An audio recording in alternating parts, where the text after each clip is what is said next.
जय श्रीराम.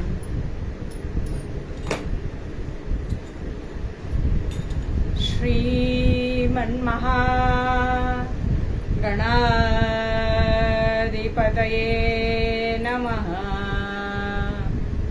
वंदन श्रीदेवा गणेशा. वंदन श्रीदेवा गणेशा. विघ्नहरेशा परमपरेशा. विघ्नहरेशा परमपरेशा. वंदन श्रीदेवा गणेशा. वंदन श्रीदेवा गणेशा. मंगलमय प्रभु मंगल ईशा. मंगलमय प्रभु मंगल ईशा. अकार चरणा विश्वंभरणा. अकार चरणा विश्वंभरणा. उकार लंबो दरदीकरणा. उकार लंबो दरदीकरणा. मकार मस्तक शिव शिव स्मरणा. मकार मस्तक शिव शिव स्मरणा. जय जय प्रणवेशा ईशा. जय जय प्रणवेशा ईशा. वंदन श्रीदेवा गणेशा. वंदन श्रीदेवा. वंदन श्रीदेवा. वंदन श्रीदेवा गणेशा. ये सद्गुरु राया कीर्तनी. ये सद्गुरु राया. ये सद्गुरु राया कीर्तनी. ये सद्गुरु राया. दीन दीन परी अनास वाटे. दीन दीन परी अनास वाटे. दीन दीन परी अनास वाटे. दीन दीन परी अनास वाटे. इच्छा तव गुण गाया कीर्तनी. इच्छा तव गुण गाया कीर्तनी. ये सद्गुरु राया. ये सद्गुरु राया कीर्तनी. ये सद्गुरु राया.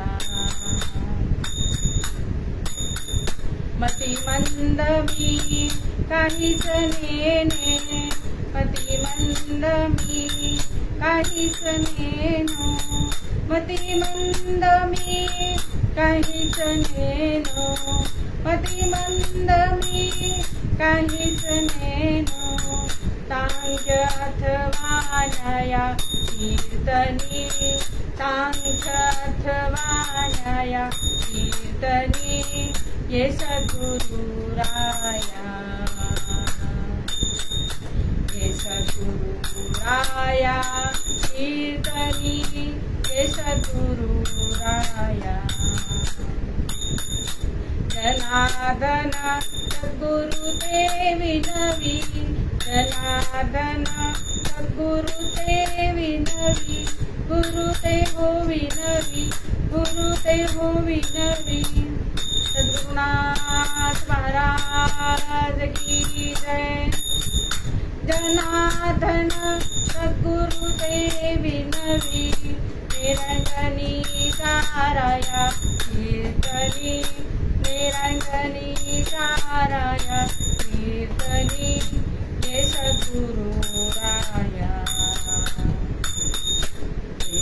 सद्गुरुराया कीर्तनी जय सद्गुरुराया जय सद्गुरुराया जय सद्गुरुराया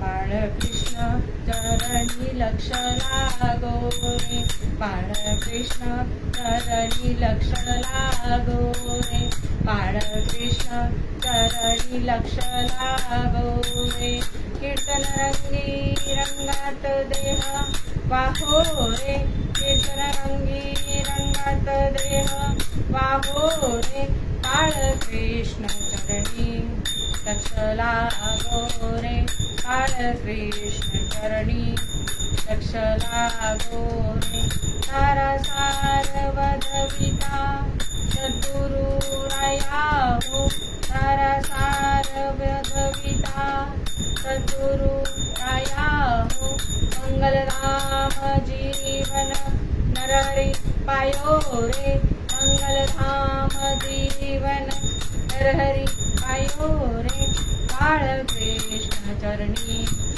लक्ष लागो रे बाळकृष्ण चरणी लक्ष लागो रे स्वरूपी मन हे लाविता सौख्य आम्हा हो स्वरूपी मन हे लाविता सौख्य आम्हा हो काम क्रोधाधिक जाती निजधामा रे काम क्रोधाधिक जाती निजधामा रे बाळकृष्ण चरणी लक्ष लागो रे बाळकृष्ण चरणी लक्ष लागो रे सद्वृत्तिमय नारायण रूप ध्याऊ हो सद्वृत्तिमय नारायण रूप ध्याऊ हो तन्मय होनी बलवंत प्रेमे गाऊ हो तन्मय होनी बलवंत प्रेमे गाऊ हो सद्वृत्तिमय नारायण नामी नारायण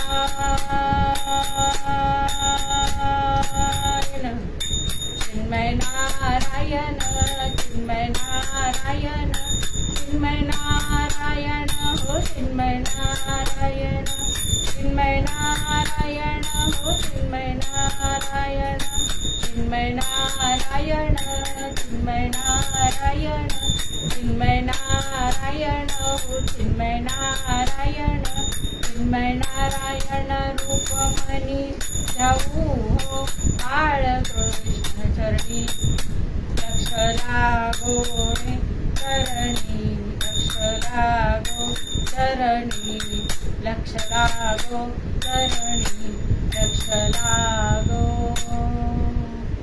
वसुदेवसुतं देवं कंसचाणूरमर्दनं देवकी परमानन्दं कृष्णं वन्दे जगद्गुरुं नमो देव्यै महादेव्यै शिवायै सततं नमः नमः प्रकृतिभद्रायै नियता प्रणता स्मतां निजानंदरूपी जरी गे समाधी जनाची निवारी पर्यादी व्याधी शिवब्रह्म विष्णू स्वरूपात्मकाला नमस्कार बाळकृष्ण प्रभूला छेत्तारं संशयकुलं वेत्तारं ज्ञानसाधनं भीत्तारं हृदयं ग्रन्थिं नारदं प्रणमाम्यहम् श्रूयतां देवदेवेश नारायण जगत्पते त्वदीयनावधानेन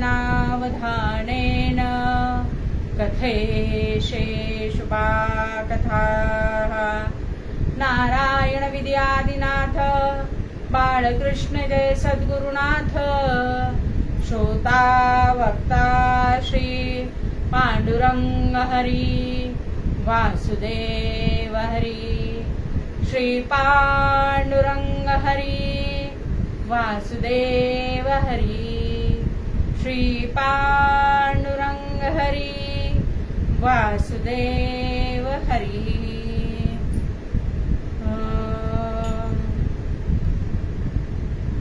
धनी साम गम धम म प ध ग रे सा एक ते एक एकासी कळेना एक ते एक एकासी कळेना उगाची कल्पना येती वेळे उगाची कल्पना येती वेळे एक ते एक एकासी कळेना एक ते एक एकासी कळेना एका वाचून नाही एक सर्व ठाई एका वाचून नाही एक सर्व ठाई एक चिरधई बसे बाबा एक चिरुधई बसे बाबा एक ते एक एकासी कळेना एक ते एक एकासी कळेना एका ते आवडी धरता प्रेमे पोटी एका ते आवडी धरिता प्रेमे पोटी दुजा ठाव सृष्टी कोठे असे दुजा ठाव सृष्टी कोठे असे एक ते एक एकासी कळेना एक ते एक एकासी कळेना एका जनार्दनी एकाची आवडी एका जनार्दनी एकाची आवडी एकपणे गोडी एका जाणे एकपणे गोडी एका जाणे एक ते एक एकासी कळेना एक ते एक एकासी कळेना उगाची कल्पना येती वेळे उगाची कल्पना येती वेळे एक ते एक एकासी कळेना एकासी कळेना एकासी कळेना गोपाल कृष्ण भगवान की जय आर्य सनातन वैदिक हिंदू धर्म की जय भारत माता की जय गंगा माता की जय गो माता की जय देवर्षि नारद महाराज की जय परमहंस सद्गुरु बाळकृष्ण महाराज की जय मंगल मूर्ती मोरया आनंदीवाचा उदयो स्वाजूबाई की जय। सद्गुरु लक्ष्मीकांत महाराज की जय। परम पूज्य श्री सोनू महाराज की जय। जय जय रघुवीर समर्थ। जय जय रघुवीर समर्थ। आजच्या निरूपणासाठी घेतलेला हा अभंग संत श्रेष्ठ श्री एकनाथ महाराजांचा आहे। एकनाथ महाराज हे पैठण निवासी, आमच्या इथून जवळ आहे बरं का पैठण, आणि तिथून वाहणारी गोदावरी मैया ही अष्टांगात्मक आहे, जी कुठून निघालेली आहे तर तिचा उगम हा त्र्यंबकवरून आहे आणि कंठ हा पैठणला आहे आणि पाय राजमुंद्रीला आहे। खूप मोठं पात्र आहे पायाचं सुद्धा। अशी ही अष्टांगात्मक जी आहे गोदावरी ही पैठणवरून वाहते बरं का। आणि त्यातलं जणू काही अमृत हे आपल्याला नाथ महाराज देतात। कसं काय बरं, तर थोडक्यात सांगते तुम्हाला। तिथूनच नेवासा हे गाव आहे बघा, तिथे साक्षात विष्णूंनी मोहिनी राजाचं रूप घेतलेलं आहे। आता सर्वांना तर माहितीच आहे मोहिनी रूप कशासाठी घेतलं होतं भगवंतानी, तर अमृत वाटण्यासाठी घेतलं होतं। देवांना आणि राक्षसांना समुद्र मंथन झाल्यावर ते वाटावं म्हणून भगवंतांनी घेतलेलं रूप हे तिथे नेवास्याला आहे मोहिनी राजाचं।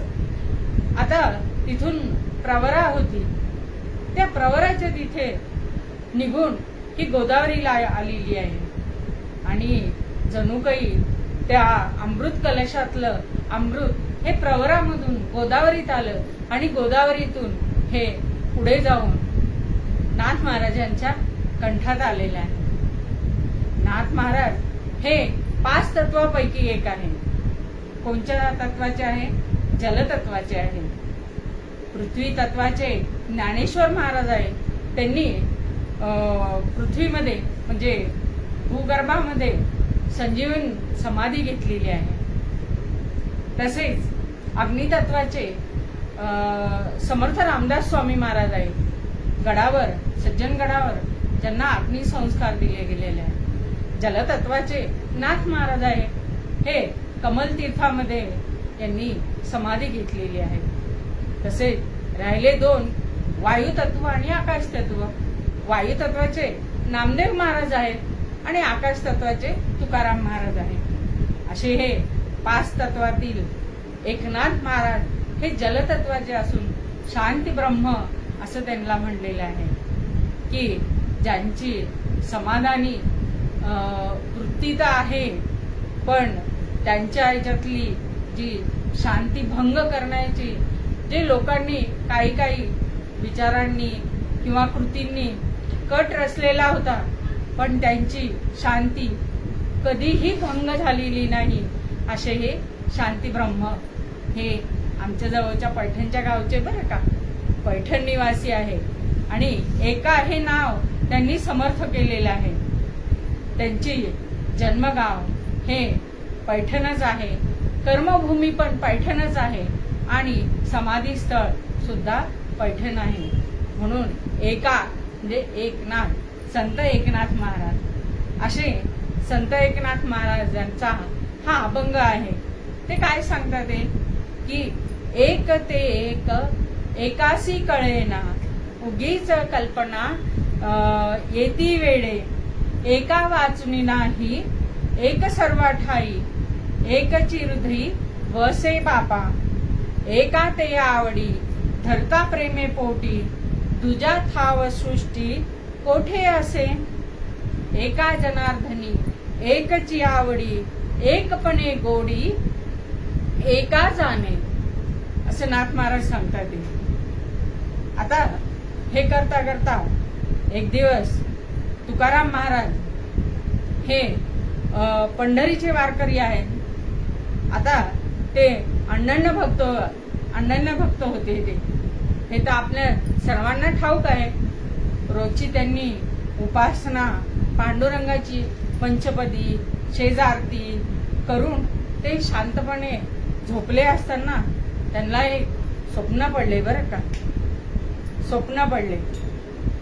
नामदेव केले स्वप्ना माझी जागे, नामदेव केले स्वप्ना माझी जागे, सवे पांडुरंगे येऊनिया, सवे पांडुरंगे येऊनिया, सांगितले काम करावे कवीत्व, सांगितले काम करावे कवीत्व, पाऊगे निमित्त बोलो नये, पाऊगे निमित्त बोलो नये, नामदेव केले स्वप्ना माझी जागे, नामदेव केले स्वप्ना माझी जागे, प्रमाणाची संख्या सांगे शतकोटी, प्रमाणाची संख्या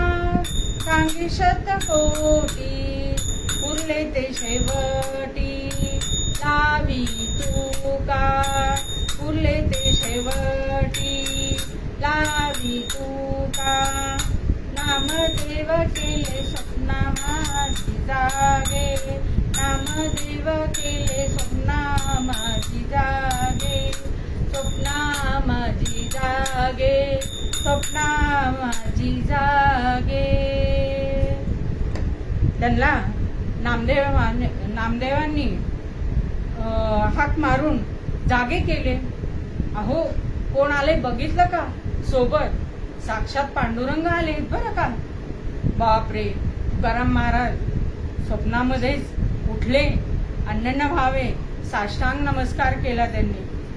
समचरण सरोजम सांद्र नीलांबुधाजम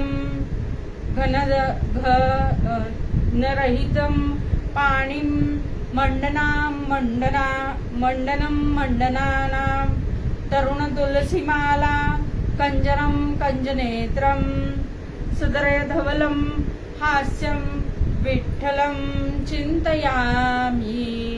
पंढरीनाथ भगवान की जय. असे हात जोडून तुकाराम महाराज बसलेले आहेत. ते विचारू लागले की आज इकडे कुणीकडे? दोघही जण, नामदेव महाराज आणि पांडुरंग. तेव्हा पांडुरंग सांगतात ते की नामदेवांनी शतकोटीचा अभंग रचण्याचा संकल्प केला होता, पण तो अधुरा राहिलेला आहे आणि तो तू पूर्ण करावा म्हणून आम्ही सांगायला आलेलो आहे की आमची इच्छा पूर्ण करावी आणि तू संकल्प पूर्ण करावा. भगवंताचे भाषण ऐकतात हात जोडून तुकाराम महाराज म्हणतात, मज पामरासी काय थोरपण, पायीची वाहन पायी बरी. तुकाराम महाराज म्हणतात, मला कुठं काय येणार आहे का? नामदेव महाराज कुठे, मी कुठे, कुठे इंद्रावताचा ऐरावत आणि कुठे श्याम भटाची तरणी. असं नामदेव महाराजांबद्दल तुकाराम महाराज सांगू लागले. पण त्यात पांडुरंग म्हणतात की तू काही असं वाटून घेऊ नको की तुझे अभंग हे कमी लेखणीचे होतील किंवा तुला काही येणार नाही. तेव्हा तू लेखणीचं काम सुरू कर आणि बघ हे अभंग नामदेवाच्या अभंगापेक्षा जास्त बद्ध मुमुक्ष साधकांना ते मार्गदर्शन ठरणारे आहे. म्हणून तुला आज्ञा आहे हे काम तू पूर्ण करावं आणि त्याला माझा आशीर्वाद आहे असं म्हणून त्यांनी सांगितलं आणि अंतर्धान पावले. तुकाराम महाराजांना हे स्वप्न लक्षात आलं आणि त्यांनी अभंग लिहायला सुरुवात केली. पण म्हणतात ना की सुरुवातीचा अभंग हा गणरायाच्या विचार लिहावा. गणेशापासून सुरुवात करावी. पण गणेशापासून सुरुवात करायची. कार्यादो निर्विघ्नात सिद्धर्थे, म्हणजे कोणतेही शुभ काम करायचे जर असले, सुरुवात करायची असली, ते निर्विघ्न पार पडण्यासाठी आपण श्री गणेशाला वंदन करतो, स्मरण करतो आणि त्याचं पूजन करून त्या पद्धतीने सगळं अनुसरून करतो. पण बहुतेक ग्रंथकारांच्या त्यांच्या ग्रंथाची सुरुवात केलेली असते, पण मग आपण कशी करावी अशी शंका तुकाराम महाराजांच्या मनात आली. ती काय बरं? तर त्याचे उत्तर देताना ते म्हणतात ते, आमचे कुलदैवत सखा एक पंढरीनाथ, एकासी वंदिले दुजियासी सहजच निंदिले. आता काय करावं बरं? कारण की पंढरीनाथ हे दैवत आहे आणि गणेश हे म्हणजे सुरुवातीला कार्य सुरुवात करायची तर गणपतीवर लिहावं लागेल. आता तुकाराम महाराजांना मोठा प्रश्न पडला की काय करावं. या विचारातच असताना त्यांना पांडुरंगाचे स्तवन केले त्यांनी आणि त्यांना बुद्धियोग देण्याचे विषयी प्रार्थना केली. पंढरीनाथा शरण मी पाया, मती दे दासा तव कार्याया, अवतरलासी जडताराया, भक्तवत्सला रुक्मिणीराया. पंढरीनाथ भगवान की जय. असं म्हणून त्यांनी पंढरीनाथाला विनंती केली, प्रार्थना योग केली की मला बुद्धियोग दे रे बाबा. देवा, आपल्या आज्ञेप्रमाणे आपले काम करायला सुरुवात तर केली, पण लेखणी अडू लागली आहे आणि मनात आलेल्या शंका कुशंका, श्रेष्ठ कनिष्ठ असा दोष निर्माण होऊ म्हणजे पेच निर्माण होऊ लागलेला आहे. आणि त्यासाठी मला काय द्या तर बुद्धी द्या आपण, म्हणजे माझी बुद्धी कुठे खुंटीत व्हायला नको, म्हणून मला योग्य ते मार्गदर्शन करावे. ददामी बुद्धियोगम तेन तेन ममु यती ते. असं म्हणून तुकाराम महाराजांनी पंढरीनाथाला विनंती केली की मला बुद्धियोग दे म्हणून तू. असं करता करता जेव्हा त्यांना सुचू लागले अभंग, तेव्हा त्यांनी सुरुवात कशापासून केली आणि मनातल्या शंका कुशंका ह्या दूर झाल्या आणि त्यांनी परंपरेनुसार जो अभंग गायला सुरुवात केली, लिहायलाही सुरुवात केली. गणराया लवकर येई येई, गणराया लवकर येई, भेटी आपुल्या दासा देई, भेटी आपुल्या दासा देई, गणराया लवकर येई येई, गणराया लवकर येई. पायी घुंगर वाजती, पायी घुंगर वाजती, नाचत आले गणपती, नाचत आले गणपती.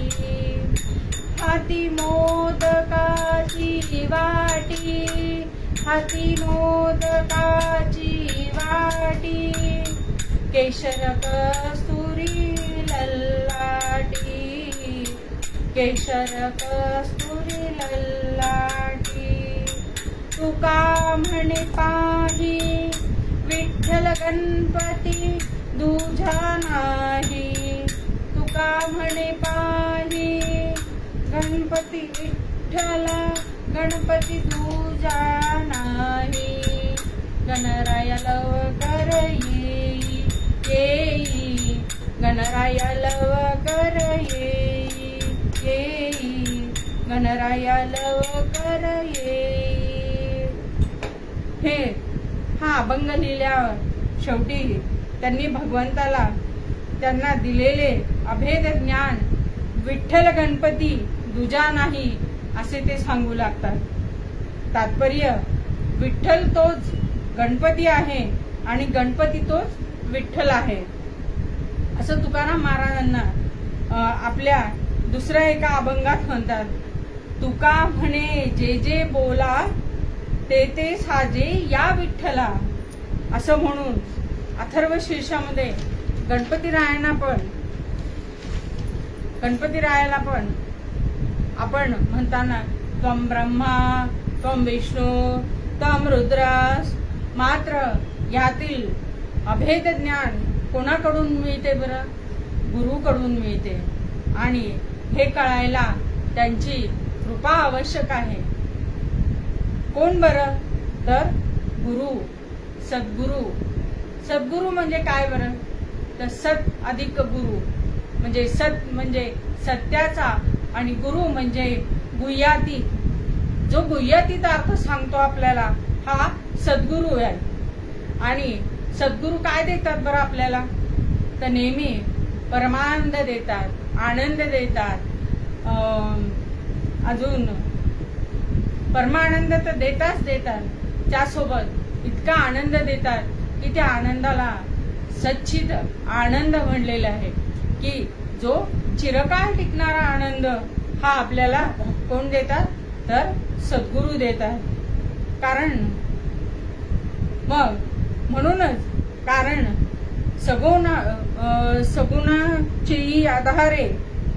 सगुणाचे आधारे सगुण एकदाच तो अनुभव येऊ लागला म्हणजे निर्गुणामध्ये तसाच येऊ लागतो की ही गोष्ट खरी आहे. कारण तसा अनुभव आलेले मध्व मुनीश्वर मुनी हे आपल्या पदात काय सांगतात ते बरं? ते म्हणतात एकची ब्रह्म गड्या जगामध्ये एकची ब्रह्म गड्या नाना भिंती एकची माती नाना भिंती एकची माती रांजण आणि शेगड्या जगामध्ये एकची ब्रह्म गड्या नाना वस्तू एकच मोती नाना वस्तू एकच मोती बाळ आणि उघड्या जगामध्ये एकची ब्रह्म गड्या नाना वस्त्रे एकची तंतू नाना वस्त्रे एकची तंतू शालू आणि पगड्या जगामध्ये एकची ब्रह्म गड्या मध्व मुनीश्वर स्वामी रमापती मध्व मुनीश्वर स्वामी रमापती एकची कृष्ण गड्या जगामध्ये एकची कृष्ण गड्या एकची ब्रह्म गड्या जगामध्ये एकची ब्रह्म गड्या. मध्व मुनीश्वर मुनी सांगतात की प्रकार जरी वेगवेगळे असले तरी ते एकच याच्यातून निर्माण झालेले म्हणून एकची ब्रह्मगड्या जगामध्ये एकची ब्रह्मगड्या नाना भिंती एकच माती. तुम्ही मातीला किती वेगवेगळं स्वरूप द्या पण तिचं मूळ तत्व हे काय? तर हे मातीचे. व मातीपासून कितीतरी वस्तू तयार केल्या जातात. रांजणे, शेगड्या आहे, माठ आहे. आताच्या ह्याच्यामध्ये तर जे शिल्पकलाकार किंवा जे कलाकार असतात त्याला वेगवेगळे रूप देऊन तयार केले जातात. पण माती ही त्यातला मूळ गाभा आहे म्हणून माती ही मूळ झाली. तसंच एकच ब्रह्मगड्या म्हणजे जगामध्ये तुम्ही कुठेही जा पण ब्रह्म हे एकच आहे. तसंच नाना वस्तू एकची मोती. आता अलंकार ह्या महिलांना चांगले माहिती आहे कशा कशाची काय काय अलंकार असतात. मोती म्हणा, सोनं म्हणा. हा, पण सोनं ह्यावेळेस धोंड्याच्या महिन्यात मोदीजींनी बंद केलं, त्याच्यामुळे ठीक झालं बरं. नाही तर किती लाखावर गेलं होतं सोनं ते, की धोंड्याच्या महिन्यात जावायला आनंदी आनंद की आपल्याला सासूरवाडी एवढं सोनं मिळणार आहे म्हणून. तर हा गमतीचा भाग सोडून देऊ. तर मोतीपासून काय काय वस्तू मिळतात बरं, तयार होतात बरं, हे महिलांना सांगायची काही आवश्यकताच नाही. पण बाळ्या आणि बुगड्या हे मुनीश्वर मुनींनी सांगितले की तुम्ही तो मोती कशाही प्रकारे चिटकवा, कशाही प्रकारे लावा, नाकात लावा, कानात लावा, डोक्याला लावा, इथे बिंदी असती, गळ्यात असतात, सगळीकडे मोतींचा वापर होतो. पण त्याचा मूळ गाभा हा मोती आहे. नाना वस्त्रे एकची तंतू, नाना वस्त्रे एकची तंतू, शालू आणि पगड्या.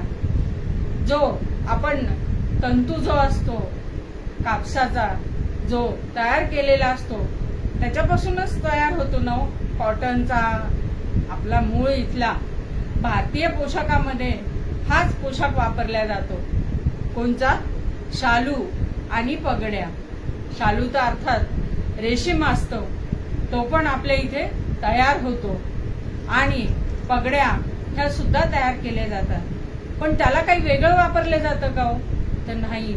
त्याला तंतू हा एकच वापरून वस्त्र तयार केलं जातं आणि त्याला विविध रंग दिले जातात, विविध आकार दिले जातात.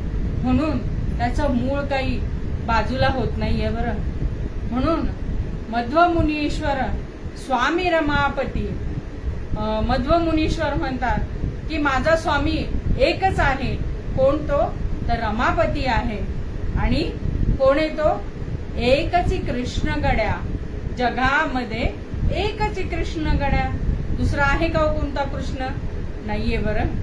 तो कृष्ण परमात्माच आहे की ज्याने भगवद्गीता सांगितली. आता पुरुषोत्तम मास झाला की नाही, मला वाटतं काल परवा संपलेला आहे. तर हा पुरुषोत्तम मास पण भगवंतांनी मलमास न म्हणता त्याचं नाव, स्वतःचं नाव दिलं त्याला की पुरुषोत्तम मास म्हणावं. मग त्यामध्ये किती सगळ्यांना प्रयोजन दिलेले आहेत बरं. जप करा, तप करा, दान करा, आणि ते काय किती पटीने वाढणार आहे हे सुद्धा सांगितलं की नाही. म्हणून एकची कृष्ण गड्या, जगामध्ये एकची ब्रह्म गड्या. अशा प्रकारे जेव्हा मध्वमुनीश्वर आपल्याला समजून सांगतात की वा हे सर्व एकच आहे, तरी पण आपल्या मनातली काही भीती जाती का?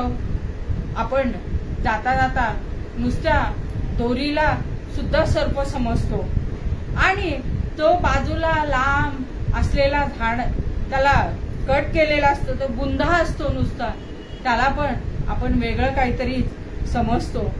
पण जर आपण लाईट किंवा त्याच्यावर प्रकाश जर टाकला तर आपल्याला काय दिसतं ते तिथे जाऊन आपल्याला कळतं की सर्पाचा, स्थाणूवर भूत अथवा चोराचा आणि शुक्तेजेचावर रजताचा झालेला हा भास जो आहे हा नुसता कल्पनाच आहे बरं. त्याचे मूळ स्वरूप नव्हे. पण हे कळले तर कधी तर रज्जू, स्थाणू आणि शुक्तिका हे त्याचे मूळ रूप पाहून तद्वत परब्रह्म हे एकच आहे. पण मायेच्या योगाने त्याने घेतलेले अनेक रूप व नावे हेच आपले अज्ञान आहे आणि कल्पनेने खरे मानता येतात ते तसे नसते.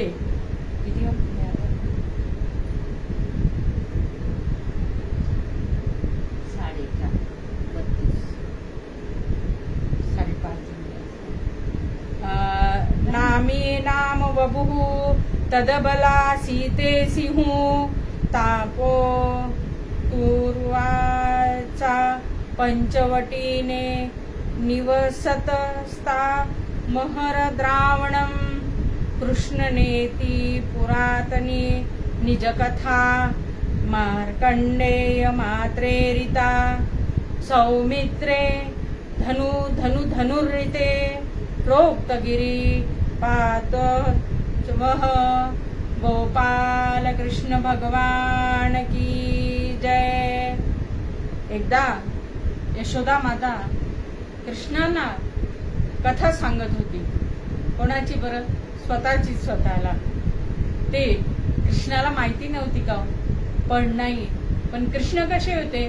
ते छोटे होते, ते बालरूपामध्ये.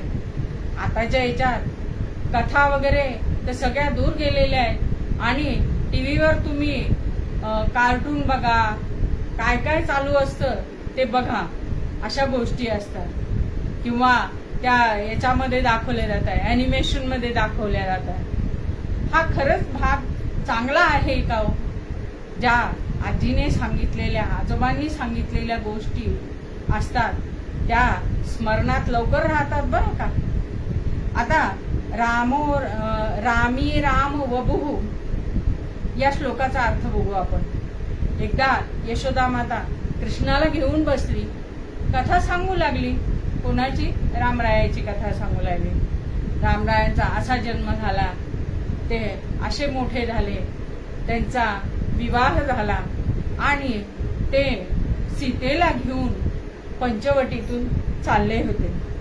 पंचवटीत आले तिथे आणि पंचवटीत आल्यावर जिथे रावण त्यांना सीतामातेला नेण्यासाठी आला आणि सीतामातेचे हरण झाले आणि रामराया लक्ष्मणाला धनुष्य दे रे, धनुष्य दे, सीतामातेचा शोध घ्यायचा आहे असं म्हणून रामराया जेव्हा लक्ष्मणाला सांगू लागले, तितक्यात वेळात श्रीकृष्ण पण उठले, मांडीवरून उठले यशोदा मातेच्या आणि माझा धनुष्य कुठे ठेवलेला आहे, माझा धनुष्य कुठे ठेवलेला आहे, दे लवकर दे, मी त्या रावणाला मारतो आणि सीतेला वापस आणतो. कृष्ण थोड्या वेळासाठी विसरून गेलेले असतात की आपण कृष्णाच्या अवतारामध्ये आलेलो आहे म्हणून. बरं, हे रूप यशोदा मातेच्या लक्षात येण्याच्या आत त्यांना लक्षात आलं की वो आपण हा जो अवतार धरलेला आहे हा इथेच थांबवायचा आहे. यशोदा माता घाबरेल ही जागृती त्यांना झाली कृष्णाला आणि ते मूळ स्वरूपात आले आणि माया मागे टाकली त्यांनी आणि रावणाला मारण्यासाठी रामराया पुढे धावले. अशा भागातला हा श्लोकाचा अर्थ आहे. आणि म्हणून नाथ महाराज काय सांगतात ते की सगळीकडे एकच एक आहे, एक रूप आहे. मग ती कशी पाहायला मिळते बरं? म्हणून नाथ महाराज मूळ अभंगामध्ये म्हणतात ते की एक ते एक, एक ते एक, एकाशी कळेना, एक ते एक, एकाशी कळेना, उगाची कल्पना येती वेगे, उगाची कल्पना येती वेळे, एक ते एक, एकाशी कळेना, एकाच नाथनी एकाची आवडी, एकाच नाथनी एकाची आवडी, एकपणे गोडी एका जाणे, एकपणे गोडी एका जाणे, एक ते एक, एकाशी कळेना, एक ते एक, एकाशी कळेना.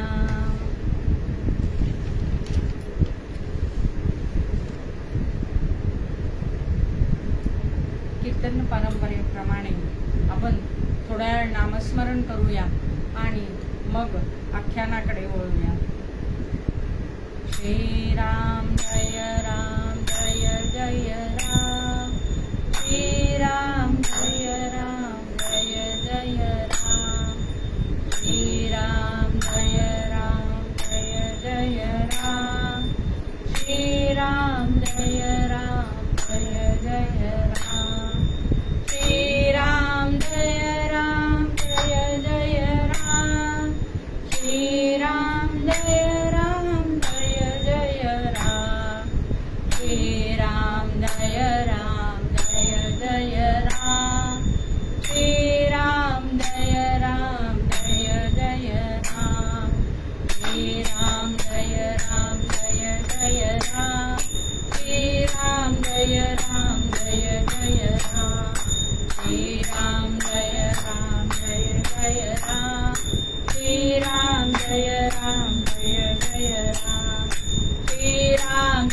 राम जय जय राम, श्री राम जय राम जय जय राम। राजाधिराज रामचंद्र भगवान की जय, पवन सुत हनुमान की जय। अवधूत चिंतन श्री गुरुदेव दत्त, आनंदी वाचा उदयो स्वजूबाई की जय। सद्गुरु लक्ष्मीकांत महाराज की जय। परम पूज्य श्री सोनू महाराज की जय। जय जय रघुवीर समर्थ। कथाभाग थोडक्यामध्ये,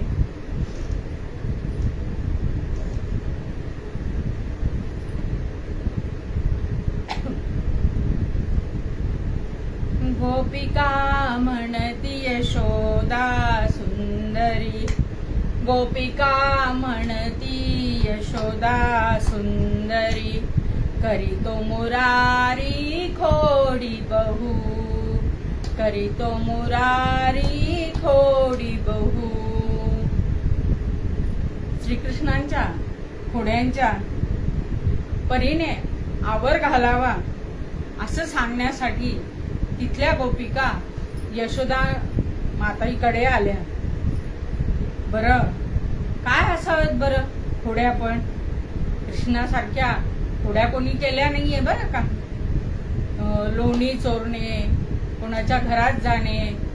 एकदा एका गोपिकाच्या दूध लोणी ती देत नाही म्हणून तिच्या मडक्या फोडलेल्या आहे कितीतरी.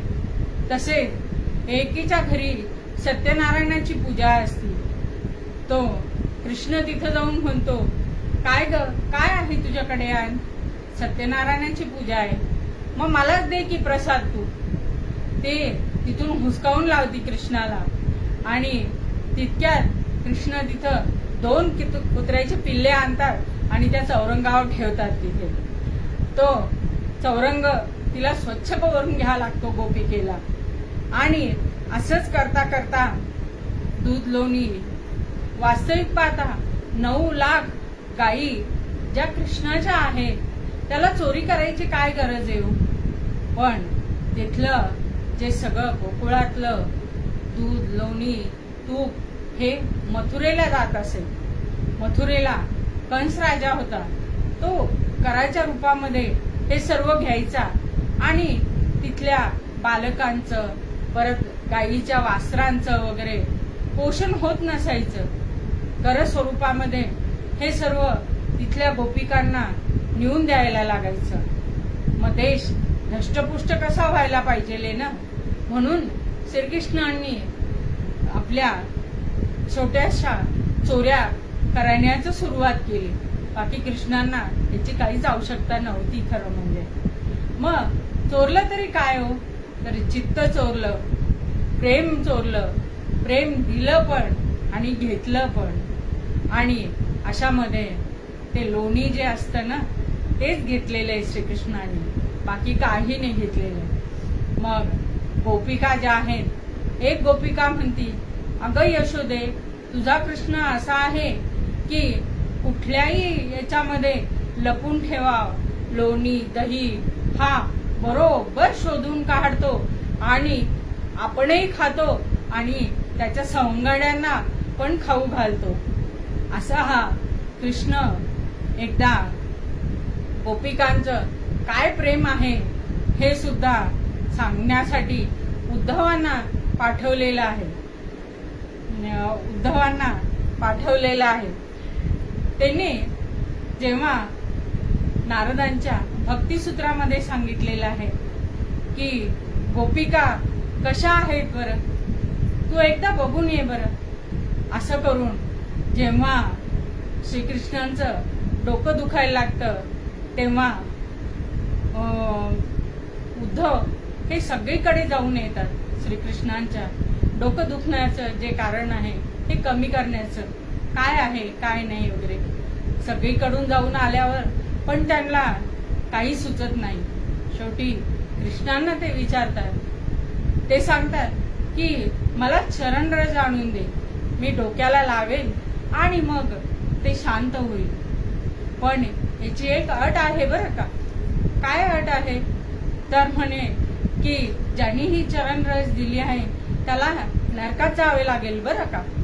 तर ठीक आहे असं म्हणून सगळीकडे पाठवलं, कुठेही चरणरज मिळाली नाही उद्धवांना. शेवटी हताश होऊन ते श्रीकृष्णांकडे आल्यावर तेव्हा म्हणतात ते की कुठेच नाही मिळाली भगवंता, आता काय करायचं बरं. हा तू ना गोकुळात गेला होतास का, तिथे गोपिका आहेत बघ, बर आत्ता जाऊन येतो असं म्हणून उद्धव गोकुळात आलेले आहे. त्यांनी श्रीकृष्णाचं कुणी आलं आहे असं ऐकताच सगळं कामं सोडून वगैरे ते तिथे येऊन उभ्या राहिले. कशासाठी हो, तर श्रीकृष्ण कसे आहे काय आहे हे विचारण्यासाठी आहे. उद्धवांचा जो प्रश्न होता तो बाजूलाच राहिला. आधी सगळ्या जणी चौकशी करू लागल्या श्रीकृष्णांची. ते झाल्यावर मग सांगितलं भगवंताचं डोकं दुखतं आहे, चरणरज पाहिजे आहे. त्यांनी पटापट चरणरज घेतली आणि उद्धवांच्या जवळ दिली आहे. अरे अरे अरे थांबा थांबा थांबा थोडं, का बरं काय झालं. तर भगवंतांनी सांगितलंय ज्याची चरणरज लावणार त्याला नरकात जावं लागेल. हा नरकातच ना, तर ठीक आहे काय हरकत नाही, आम्ही श्रीकृष्णासाठी नरकात सुद्धा जायला तयार आहे. एवढं गोपिकांचं प्रेम होतं. अशा ज्या गोपिका ह्या यशोदा मैयाकडे ज्या सांगायला आल्या होत्या ना थोड्या, की असा कृष्ण करतो तसा कृष्ण करतो, असं करता करता त्यांनी सांगितलं की बर आता नाही करणार बरं कृष्ण खोड्या. तदा माधवे अंतरी आठविले, मुखी दूध होते बहु साठविले. हरीला धराया गोपी निघाली, तदा फुंकुनी लोचनी दूध घाली. गोपाल कृष्ण भगवान की जय. अशा प्रकारे जेव्हा तदा माधवे अंतरी आठविले, त्या माधवाचं जेव्हा स्मरण चालू होतं तेव्हा मुखी दूध होतं ते डोळ्यात टाकल्या गेलं. हरीने ते धरलेलं होतं आणि गोपी निघाली तिच्या डोळ्यात टाकलं. ते वामन पंडितांसारखे पण नाथ महाराज व नामदेव महाराज यांनीही गोपाळकृष्णाच्या वरील खोड्यांवर बहारदार असे वर्णन केलेले आहे. आणि गोपाळकृष्णाच्या या सर्व खोड्या होत्या तेवढ्या प्रापंचिकांना त्यांचा संसार खोड्यातून मुक्त करण्यासाठी येन केन प्रकारेनं सर्व अंतःकरण त्यांच्याकडे लावून त्यांचे स्वरूप ते एकरूप व्हावे यासाठी होते. म्हणून गोपिका काय सांगतात ते यशोदा मातेला की यशोदा थोडी ओशाळलीच बरं का, पण ती नंतर म्हणाली बरं तुम्हीच सांगा मी काय करू बरं, तुम्हाला जे सांगायचे आहे ते मला सांगा बरं, सांगा काय करू मी. यशोदे प्रति त्या गवळणी बोलती, यशोदे प्रति त्या गवळणी बोलती. संकष्टी चतुर्थी व्रत घेई, संकष्टी चतुर्थी व्रत घेई. असं म्हणल्यावर बरं बरं करते बरं. मग काय करावं लागतं बरं, म्हणजे हा गणपती जो आहे ना तुझ्या कृष्णाचे दुर्गुण घालवून त्याला उत्तम गुण बुद्धी यामुळे हे तर देईल, पण त्याच्या खोड्याही बंद होतील असे हे व्रत करण्यास सांगितले. आणि हो बरं का आता अंगारिका चतुर्थी येतच आहे. अंगारिका चतुर्थी म्हणल्यावर सगळ्यांना उधाणी येतं बरं का, सगळीकडे अंगारिका आहे, अंगारिका योग आहे, अंगारिका योग आहे असं म्हणून सगळीकडे हा अंगारिका योग केला जातो. आणि मग काय करायचे बरं, सकाळी स्नान करायचे, दिवसभर उपोषण करायचे म्हणजे उपवास करायचा, शुद्ध मराठीमध्ये उपवास करायचा आणि सिद्धिविनायकाला अभिषेक करून त्याचे पूजन करून मोदक हा नैवेद्य दाखवायचा. मोदक, मोद म्हणजे आनंद, क म्हणजे देणारा. तुम्ही कधी लक्षात घेतलंय का? तुम्हाला जेव्हा तुम्ही गणपती रायाला मोदक देता तोच मोदक तुम्हाला वापस मिळतो. कधी आठवतं का? ह्या 8-10 दिवसामध्ये जेव्हा गणरायाचं आगमन होतं तेव्हा किती सुंदर वातावरण असतं. आपल्या घरातलं पण मनातलं पण त्या गणरायाची सेवा केल्या जाते की नाही. हाच तर मोदक आपल्याला तो देतो. आणि कलियुगामध्ये आनंद किंवा समाधान हे सगळीकडचं हेरवलं गेलेलं आहे. तर ह्या गोष्टी तुम्ही तुमच्या स्वतः करून बघा बरं. समाधान माना ज्यात मिळालं. रामरायांनी जे दिलं आहे तुम्हाला ते योग्य आहे हे मानून समाधान करा बरं. आज जर तुम्ही त्या समाधानात राहिले तर रामरायाला किती समाधान मिळणार आहे की माझं हे लेकरू एवढं समाधानी आहे, मी त्याला अजून अजून काही द्यायला पाहिजे. हे करण्यासाठी रामराया तत्पर आहे बरं का. पण तुम्ही त्याचं स्मरण करा, समाधानी राहा, आनंदी राहा. तर गणरायाला मोदक तुम्ही लाडू पेढ्यांचे देता हो, पण तो तुम्हाला आनंद स्वरूप मोदक देतो. हे नेहमी लक्षात ठेवा तुम्ही. कारण की मोदक ह्याच अर्थ असा आहे. मोद म्हणजे आनंद आणि क म्हणजे देणारा. असो, यशोदे मातेने हे सगळं केलं आणि त्या सज्ज झाल्या. कशासाठी हो? तर जेव्हा त्या गणपती रायाला सांगू लागल्या की परमात्म्याची बुद्धी स्थिर कर, त्याच्या खोड्या बंद कर. अहो, जो जगताचा नियंता आहे त्याचाच गणपती रायांना सांगण्यात येऊ लागलं की यांना चांगली बुद्धी दे, चांगली बुंदी दे बरं का. त्या दिवशी बुंदीच खावी वाटती, कारण की काय उपास असतो त्या दिवशी, म्हणून तर चांगली बुद्धी दे. अशा प्रकारे सांगितल्यावर त्यांनी गोपिकांना सांगितलेलं हे व्रत सुरू केलं बरं का. 1 मासाचा अवधी पूर्ण झाला, 1 मासाचा अवधी पूर्ण झाला. कृष्ण पाळी वचनासमोर याला, कृष्ण पाळी वचनासमोर याला. मान द्यावा हा हेतू अंतरीचा, मान द्यावा हा हेतू अंतरीचा. पुढे आला तो दिवस चतुर्थीचा, पुढे आला तो दिवस चतुर्थीचा. 1 मासाचा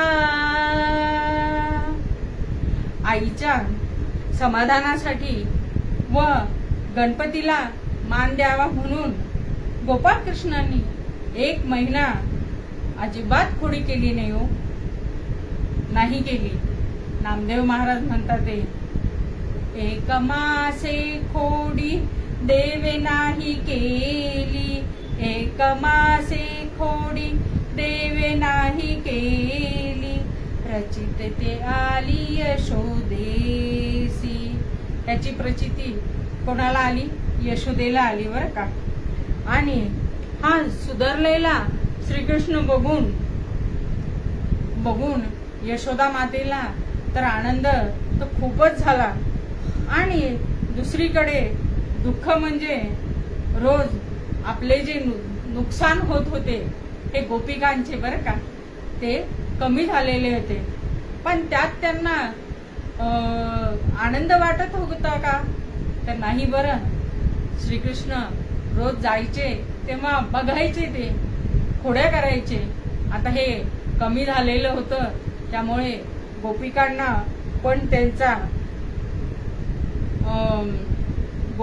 पण वाटलं की अरे गड्या, आपण यशोदा मातेकडे उगीच यांची गारणी केलेली आहे.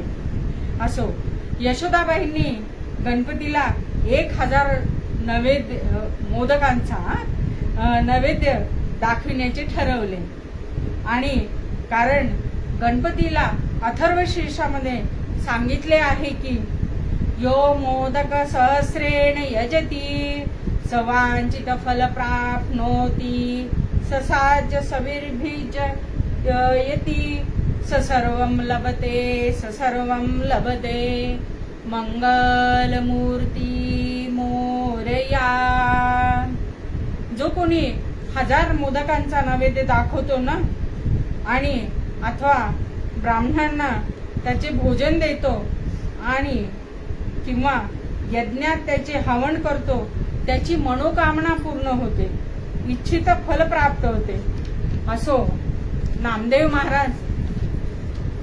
महाराज म्हणतात, शर्करा मिश्रित लाडू 21, लाडू 21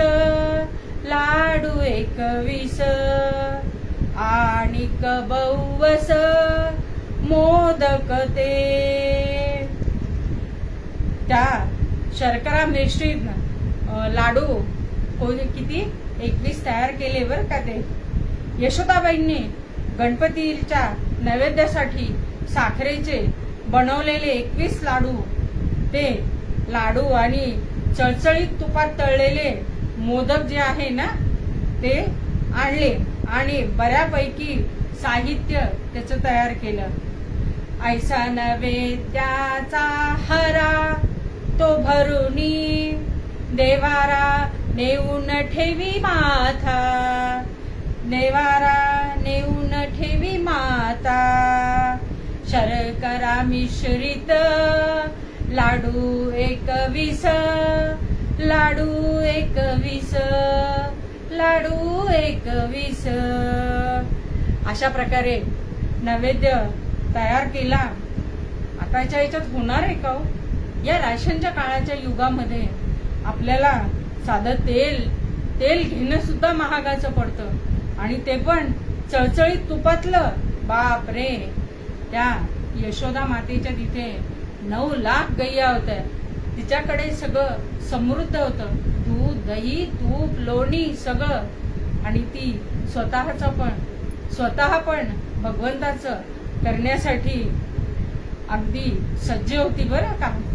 म्हणून तिला गोपिकांनी थोडस छोटं सांगितलं तर लगेच तिने सुरुवात केली बरं का कशाची, 1000 मोदक करण्याची. नाही तर आपल्या इथले मोदक अगदी उंदराच्या यालाही लाजवणारे असे होतील मोदक, छोटे एवढे असे नाही बरं. छान मोठमोठाले टपोरे मोदक तयार केले यशोदा मैयानी आणि 1000 मोदकांचा नैवेद्य गणपती रायापुढे आणून ठेवला हो यशोदा मैयानी. माय यशोदा पूजी, माय यशोदा पूजी गणपती, माय यशोदा पूजी.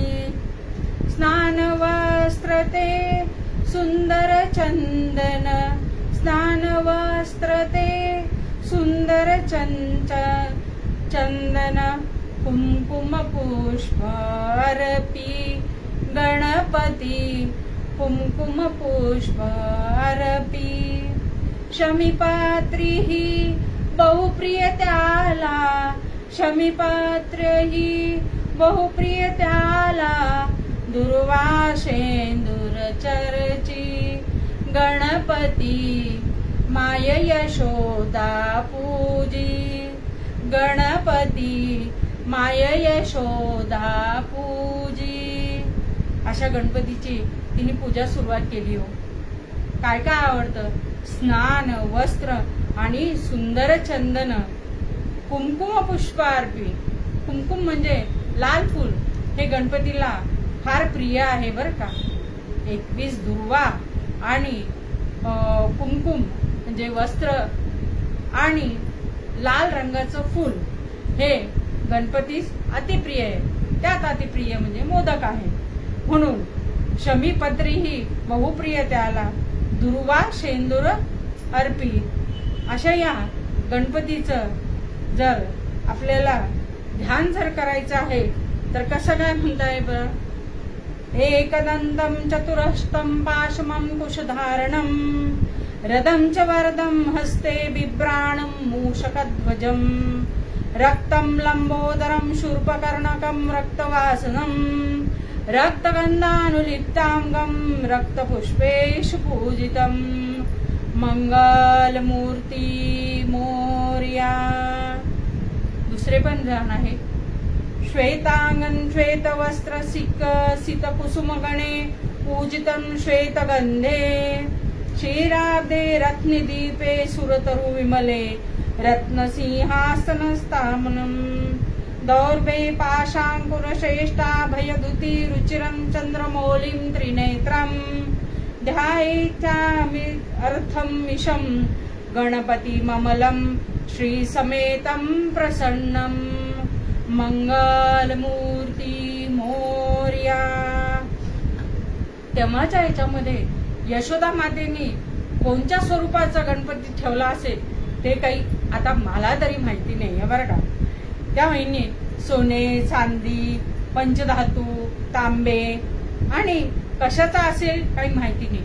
पण आपण भाद्रपद महिन्यामध्ये आपल्या घरी मातीचा गणपती आणतो किंवा आता जास्तीत जास्त पीओपीचा आहे हा गणपती आणतो आणि त्याचं जसं यशोदा मातेने पूजन केलं आहे मस्तकी सुगंधी चंदन अंगभूती रिद्धी सिद्धीला हळदी कुंकू त्यानंतर त्याला प्रिय असलेले शमीपत्री दुर्वा शेंदूर सुगंधी फुले आणि आता राहिलेले उपचार अर्पण करायचे.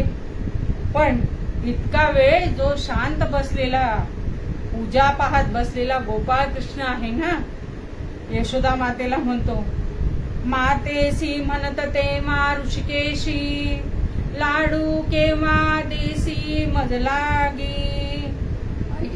आई मला ना फार भूक लागली ग तुझी पूजा संपणार तरी कधी आहे नाहीतर तू त्यातला एक लाडू मला देऊन टाक बरं.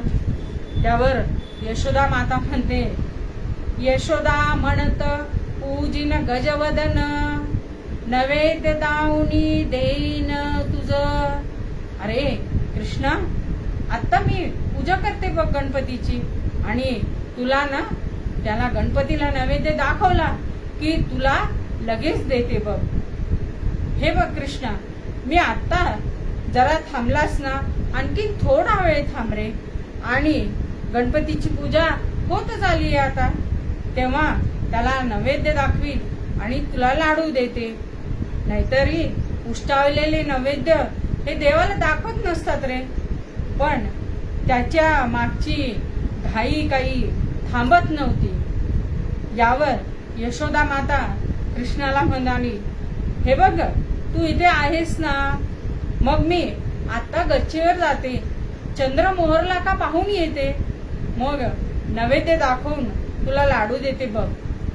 त्या बाहेर पडल्या आणि इकडे एकांत देखोनी हरा उचलीला एकांत देखोनी हरा उचलीला स्वर स्वाहा केला एकदाची सर्व स्वाहा केला एकदाची एकांत देखोनी हरा उचलीला. आता याच्यावरून तुम्हाला लक्षातच आलं असेल की काय स्थिती निर्माण झालेली आहे तिथे. आता तोपर्यंत तो हरा उचलला आणि एकदा स्वाहा केला कुणी कृष्णाने बरं का बाकी दुसरं कुणी नाही. मग असं केल्यावर त्या यशोदा माता आली खाली आली बरं. चंद्र मोहरला चांगलाच मोहरलेला होता. खाली आल्यावर बघितल्यावर हरा तो बघितला आणि विचारलं यातले मोदक कुठे गेले. आता कृष्ण सांगू लागले की आई मी काही खाल्ले नाही बरं का ग. मग एवढे मोदक गेले कुठे आणि तू माझ्या तोंडाकडे बघ माझ्या तोंडाला दिसतंय का काही की इकडनं लागलाय मोदक तिकडनं लागलाय. नाही नाही बरं काय झालं माहितीये का आई. आता कृष्ण यशोदेला सांगू लागले कृष्ण म्हणे सत्यवचन मानी माते, एक सहस्र उंदीर आले थे, त्यात एक थोर होता मूषक, वरी विनायक बैसलासे, गोपाल कृष्ण भगवान की जय. त्यामध्ये ते सांगू लागले की शपथ घेतली, आई मी खाल्लेले नाहीये मोदक. मग त्यामध्ये ना 1000 सहस्र उंदीर आले होते इथे, आणि त्यातला एक मोठा मूषक होता बरं का, आणि त्यावर ना विनायक बसलेला होता. तो आला आणि त्यांनी सगळे मोदक भक्षण केले. आता तुम्ही खरंच सांगा, कृष्ण समजावून सांगू लागला की माझं छोटं तोंड आहे आई, एवढे एकदम मोदक तोंडात कसे जाणार बरं. पण तरी त्या आईला काळजी वाटली की जर मोदक गणपतीपर्यंत जर पोहोचले नाही तर परत कृष्ण खोड्या करायला लागणार. हाच उद्देश तिचा होता. कोणाचा? यशोदा मातेचा. म्हणून ती कृष्णाला परोपरी विचारू लागली की सांग कुठे गेले, सांग कुठे गेले. असं करता करता एकदा बलरामदादांनी येऊन जेव्हा सांगितलं कृष्णाने माती खाल्ली म्हणून, तद्वत त्या यशोदा मातेने तोंडात बघितल्यावर त्यांना ब्रह्मांड दिसले होते. त्यात आता तेच सांगू लागले की तू तोंड उघडून दाखव बरं मला, की कसं काय दाखव बरं. मारू नको माते मजला, वदन दावितो मी तुझला, माय मुखा माझी पाहे, गजानन मोदक खाये, बाळकृष्ण तोही येथे दिसतो पीडित. मुखामध्ये जेव्हा बघितलं यशोदा मातेने तर गजानन मोदक खात आहे असं दिसलं. कोणाला? यशोदा मातेला. तेव्हा ते सांगू लागले की माते तू मला मारू नको ग, मी खाल्लेले नाहीये मोदक. आणि खरंच खाल्ले होते का कृष्णाने? नाही, ते गणपतीने खाल्ले होते असं हे यशोदा मातेला श्रीकृष्णाच्या मुखातून दिसलेले आहे.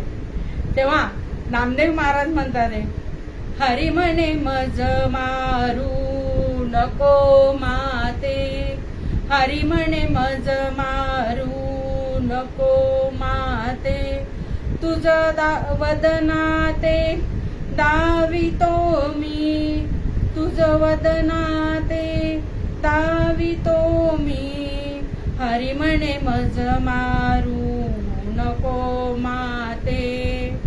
कृष्णनाथे तेव्हा मुख पसरिले, ब्रह्मांड देखिले मुखा माझी, हरी म्हणे मज मारू नको माते.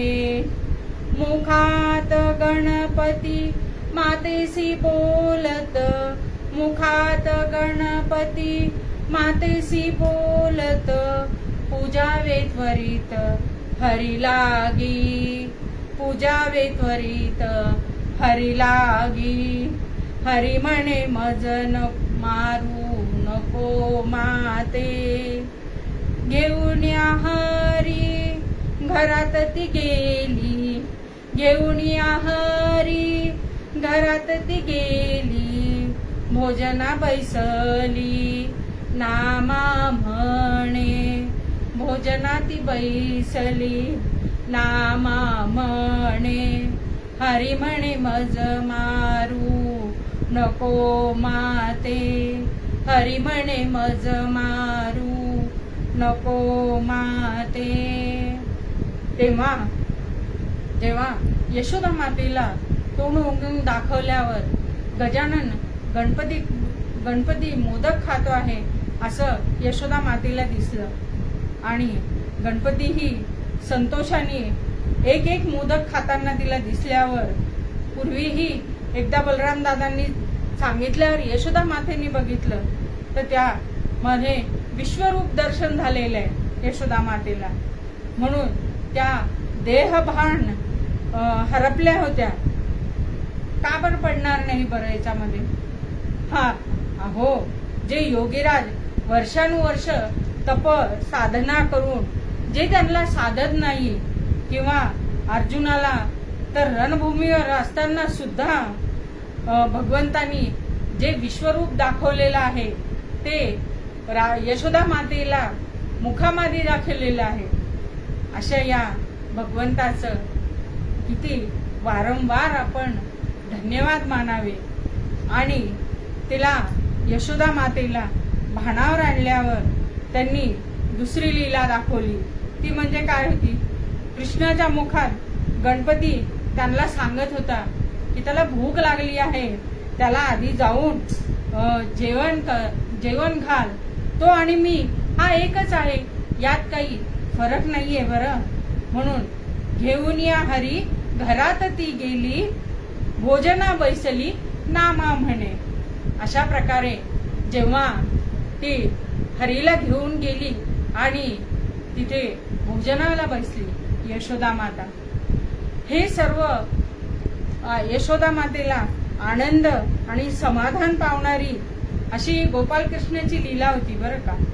आणि ती घरात गेली आणि तिला जेवू घातलेला आहे. म्हणून तुकाराम महाराजांना जो प्रश्न पडलेला होता, मी पांडुरंगावर लिहावं की गणपतीवर लिहावं, तर हे दोन्हीही एकच आहे. आणि कृष्ण आणि गणपती हा एकच आहे.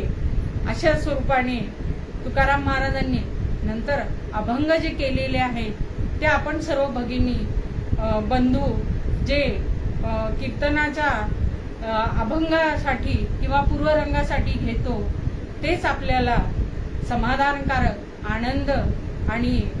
आनंद देणारे आहे. असे हे म्हणून नाथ महाराज म्हणतात की सगळीकडे सर्व सारखंच आहे, एकच आहे. म्हणून नाथ महाराज जो मूळ अभंगामध्ये म्हणतात ते एक ते एक एकासी कळेना उगीच कल्पना येती वेडे. एकच एक एकासी कळेना एका जनाधनी एकाची आवडी. एका जनाधनी एकाची आवडी. एकपणे गोडी एका जाणे. एक ते एक एकासी कळेना उगीच कल्पना येती वेडे. एक ते एक एकासी कळेना एक ते एक एकासी कळेना.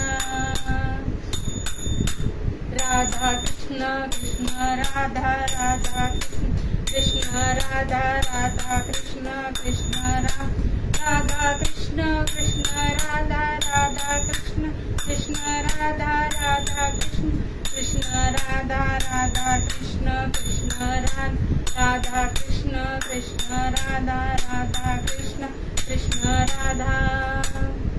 हे चिदान देगा देवा तुझा विसरण व्हावा.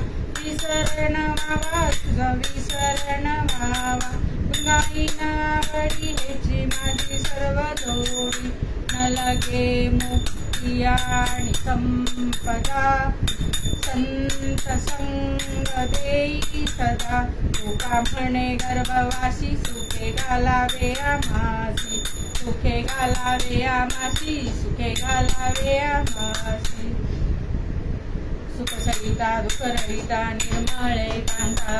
तलमल नागणा स्वामी समर्था. नकळे ब्रह्मासिक अंतर्णंता. तू अम्मा सुलभ जय गोपावंता. जय देव जय करुणाकरा. आरती ओवाळू सद्गुरु माहेरा. जय देव माये विन माहेर विश्रांती ठाव. शब्द अर्थ लाभे बोलणी भाव. सद्गुरु प्रसादे सुलभेने पाव. रामी रामदासा वळला सद्भाव.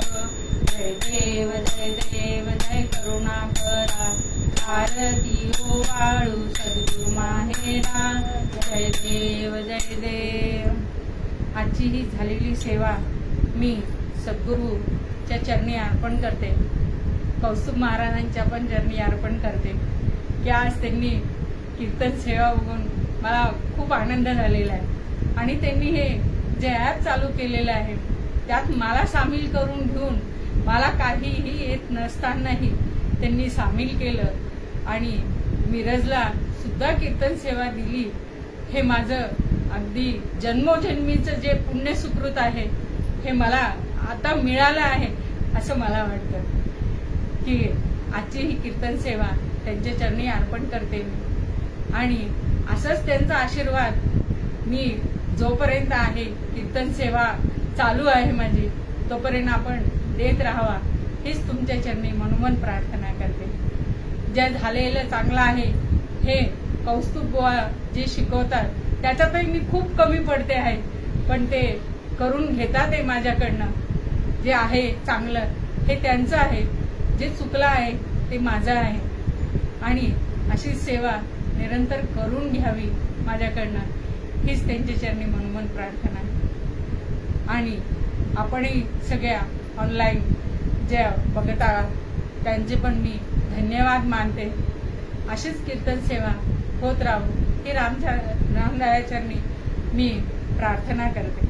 जे काही चुकलं असेल ते आपण मला सांगावं हीच आपल्या पुढे विनंती ठेवते मी। सदा सर्वदा योग तुझा घडावा, तुझे कारणी देह माझा पडावा, तुझे कारणी देह माझा पडावा।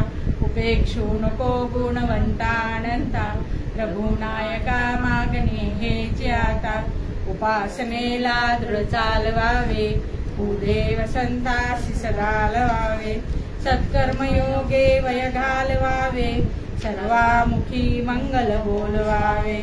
ज्या ज्या ठिकाणी मन जाय माझे, त्या त्या ठिकाणी निज रूप तुझे। आम्ही ठेवितो मस्तक ज्या ठिकाणी, तेथे तुझे सद्गुरु पाय दोन्ही।